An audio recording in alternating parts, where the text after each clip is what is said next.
Γεια σας φίλοι! Σήμερα έχουμε ένα πολύ ενδιαφέρον θέμα. Το νέο ηλεκτρικό crossover MG S5 EV μοντέλο 2026. Πρόκειται για ένα συμπαγές ηλεκτρικό αυτοκίνητο που ουσιαστικά αντικαθιστά το προηγούμενο MG ZS EV και βασίζεται στη σύγχρονη αρθρωτή πλατφόρμα MSP που χρησιμοποιείται επίσης στο MG4 EV.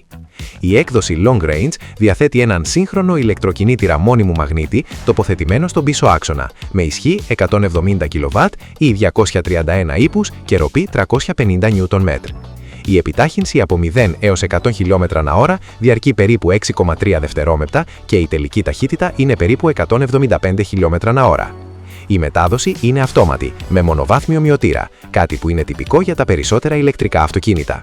Το όχημα διαθέτει μπαταρία λιθίου σιδήρου φωσφορικού άλατος περίπου 64 kWh που προσφέρει αυτονομία περίπου 440-480 χιλιόμετρων σύμφωνα με τον κύκλο WLTP.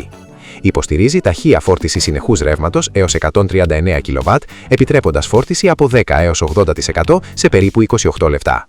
Το crossover διαθέτει πίσω ανάρτηση πολλαπλών συνδέσμων για καλύτερη άνεση και σταθερότητα. Στο εσωτερικό υπάρχει οθόνη αφής πολυμέσων 12,8 ιντσών και ψηφιακός πίνακας οργάνων 10,25 ιντσών.